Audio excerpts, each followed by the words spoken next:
Hi, I'm Mayor Marty Walsh, wishing the people of Boston a healthy and happy 4th of July.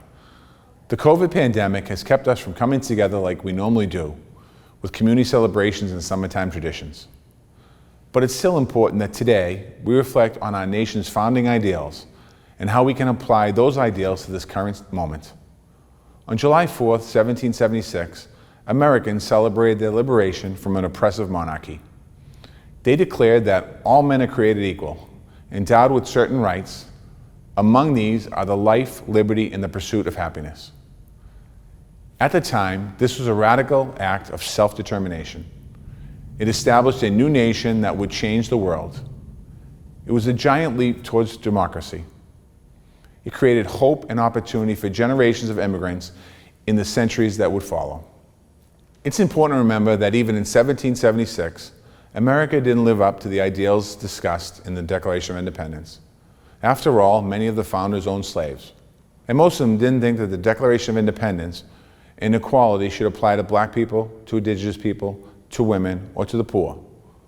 What they did on July 4th, 1776, was show that change was possible, and they set a precedent of progress for every generation that followed.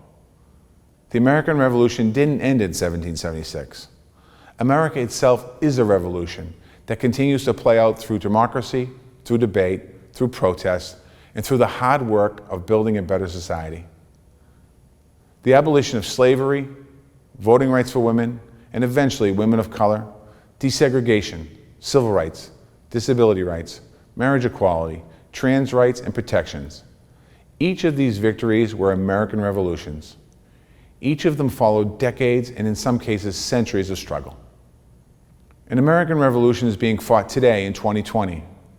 We are still reckoning with the systems of oppression that deny many Americans their fundamental rights.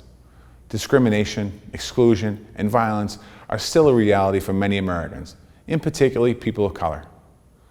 All of us have a responsibility to fix the system that have allowed these atrocities to go on for far too long. At the same time, we're fighting other battles. Voter suppression in states across the country threatens the very foundation of our democracy. Trans rights and women's reproductive health are still under attack. And the treatment of children and families at the borders is an assault on our basic human values.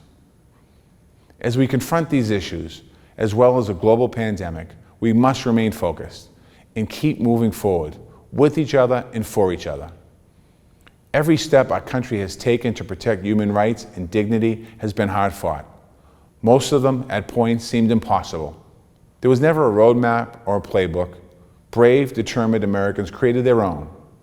And that's what we must do today in 2020. We cannot be passive participants. We don't live in America, we are America. Our choices, our actions, and our words will define our chapter in American history.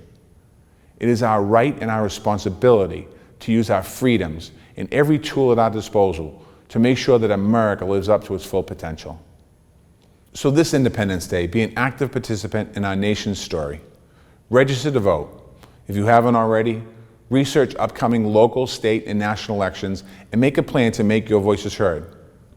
Respond to the census to make sure that your community gets fair representation and the funding for important services. Reach out to your neighbors and get to know them. You might discover new bonds and shared values. Have a meaningful conversation with a young person in your life. Talk to them about this moment we're living in and ask them about their dreams and our country's future. America is not just a place defined by borders. America is a possibility and hope and potential. All of us have a role to play in deciding what legacy we want to leave for the next generation. Just like the founders did in 1776, and just like all of the revolutionaries who came after them, we must think big. We must exercise our freedoms and take action. Sometimes a revolution can start with a single act of bravery or of kindness. This Independence Day, think about the mark you want to make in your community and our nation. Thank you. May God bless you, and may God bless the United States of America. I wish you and your loved ones a healthy and safe and happy 4th of July.